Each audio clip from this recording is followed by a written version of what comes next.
Hi everyone, let's crack UPSC CSE Hindi में आपका स्वागत है। और हम अपने पंचवर्षीय योजनाओं की श्रृंखला में अब पहुंच चुके हैं 9वीं पंचवर्षीय योजना पर। 12 पंचवर्षीय योजनाएं अभी तक हुई हैं और मोदी सरकार के आने के बाद पंचवर्षीय योजनाओं पर विराम सा लग गया है, क्योंकि मोदी सरकार ने 3 साल, 5 साल, 15 साल जैसे 3 अलग-अलग योजनाओं का प्लान किया है। आइए शुरुआत करते हैं। 9वीं पंचवर्षीय योजना कब से शुरू हुई, किस तरीके के उद्देश्य थे, क्या प्राप्त कर पाए, सभी बातों पर ध्यान देते हैं। सभी का स्वागत है। सबसे पहले संक्षिप्त में फिर मैं आप लोगों को याद दिला दूं कि एमके लाइव रिफर कोड आपको अनअकैडमी पर सब्सक्रिप्शन लेते समय सबसे अधिकतम डिस्काउंट 10% की छूट उपलब्ध कराता है। आप 3 साल के सब्सक्रिप्शन प्लान को भी प्लान कर सकते हैं यूपीएससी की तैयारी के लिए, विशेष करके 12वीं के बाद ग्रेजुएशन के फर्स्ट ईयर से जो लोग तैयारी कर रहे हैं।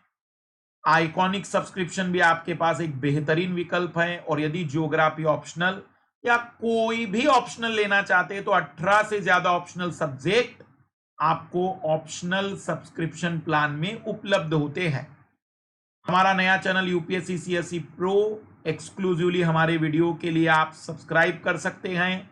और 2 दिसंबर से हम लेकर आ रहे हैं इंडियन इकोनॉमी पर बिल्कुल फ्रेश नया बैच।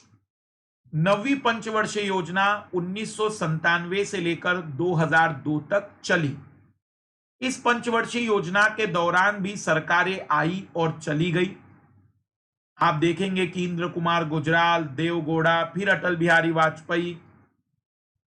तो इसलिए इस पंचवर्षीय योजना में पहले अध्यक्ष इंद्र कुमार गुजराल बने जब ये पंचवर्षीय योजना का प्रारूप तैयार हुआ, क्योंकि उस समय प्रधानमंत्री इंद्र कुमार गुजराल थे। फिर अटल बिहारी वाजपेयी जब प्रधानमंत्री बने तो अटल बिहारी वाजपेयी अध्यक्ष बन गए, क्योंकि आप जानते हैं प्रधानमंत्री इसमें पदेन, प्रधानमंत्री बना ही मतलब अध्यक्ष बन गया, ये मान लिया जाता था।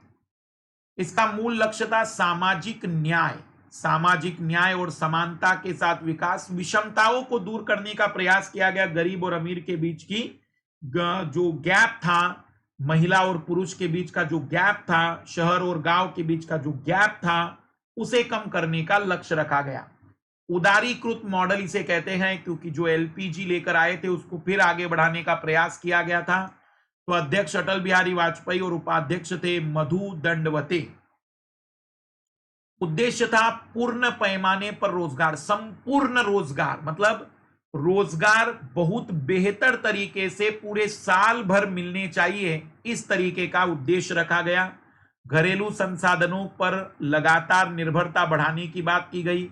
महिला सशक्तिकरण पर बहुत काम किए गए, क्योंकि बीजेपी की पहली सरकार थी। तो आप जानते हैं कि जब सरकार बदलती है तो नीतियां बदलती हैं, और क्योंकि बीजेपी सरकार की नीतियां आमूलचूल परिवर्तन वाली होती है तो उद्देश्य कई ज्यादा थे। तीव्र औद्योगिकरण, खाद्य और पोषण सुरक्षा की बातचीत शुरू हुई थी। पीडीएस सिस्टम को काफी मजबूत किया गया था। पूरे भारत में पीडीएस सिस्टम को लाने के लिए अलग अलग प्रकार से कदम उठाए गए थे। निजी निवेश को प्रमोट किया गया, क्योंकि वैसे भी बीजेपी गवर्नमेंट प्राइवेटाइजेशन पर ज्यादा भरोसा करती है, तो निजी निवेश को ज्यादा से ज्यादा बुलाया गया। अनुमानित लक्ष्य था जीडीपी 6.5% की दर से हम बढ़ाएंगे, लेकिन जो जीडीपी की ग्रोथ रेट मिली वो 5.4% मिली। उसका एक बड़ा कारण था 1999 में भारत पाकिस्तान की कारगिल लड़ाई, क्योंकि जब भी युद्ध होता है तो कहीं ना कहीं संसाधनों का आवंटन रक्षा क्षेत्र में ज्यादा होता है, तो कृषि, उद्योग, सेवा क्षेत्र पर प्रभाव पड़ते हैं। प्रमुख उपलब्धियां क्या थी? तो सार्वजनिक क्षेत्र के उपक्रमों को रणनीतिक और गैर रणनीतिक, ताकि हम ये चाह रहे थे कि अब सभी क्षेत्रों को प्राइवेट लोगों के लिए खोल दिया जाए। केवल जो स्ट्रैटेजिक है, जिनका डिफेंस से लेना देना है, रक्षा से लेना देना है, वही उपक्रम सरकार के पास होनी चाहिए। 97 में पीएसयू, पब्लिक सेक्टर की जो भी सरकारी कंपनियां थी, उनको ज्यादा से ज्यादा स्वायत्ता देने के लिए नवरत्न, मिनी रत्न जैसी श्रृंखलाओं को प्रारंभ कराया गया। स्वर्ण जयंती शहरी रोजगार योजना, प्रधानमंत्री ग्राम सड़क योजना, गंगा कल्याण योजना, स्वर्णिम चतुर्भुज। स्वर्णिम चतुर्भुज मतलब भारत के जो 4 महानगर है उनको जोड़ने के लिए दिल्ली, मुंबई, चेन्नई, कोलकाता, हम कहेंगे कि 8246 नेशनल हाईवे 8 बनाया गया, नेशनल हाईवे 2 बनाया गया, नेशनल हाईवे 4 बनाया गया, national highway 6, super express highway मतलब जिस हाईवे पर किसी भी प्रकार से डिस्टरबेंस ना हो, स्ट्रेट रहे और यातायात और न केवल ट्रांसपोर्टेशन को मजबूत किया जाए बल्कि हमारे कनेक्टिविटी को बेहतर करने की कोशिश की गई। फेरा की जगह पर फेमा कानून लाया गया क्योंकि रेगुलेशन पहले बहुत ज्यादा थे फेमा के तहत, कि प्रबंधन की बात की गई कि विदेशी जो निवेश है उसको रेगुलेट करने की जगह प्रबंधित करना जरूरी है ताकि भारत में विदेशी निवेश को आकर्षित किया जाए। तो फेरा में सजा के प्रावधान थे, फेमा में सजा का प्रावधान हटा दिया गया, केवल पेनल्टी की बात रखी गई। और राष्ट्रीय जनसंख्या आयोग का गठन किया गया। राष्ट्रीय जनसंख्या आयोग का गठन जनसंख्या को बेहतर तरीके से नियंत्रित करने के लिए किया गया, जो बहुत बड़ी उपलब्धि थी। यहां पर खाद्यान्नों का भंडारण सुनिश्चित करने के लिए खाद्यान्न बैंक योजना लाई गई। संपूर्ण रोजगार योजना 2001 में लाई गई थी। हालांकि यह योजना अपने विकास दर के अपने निर्धारित लक्ष्य को प्राप्त करने में असफल रही। उसका बड़ा कारण था कारगिल युद्ध।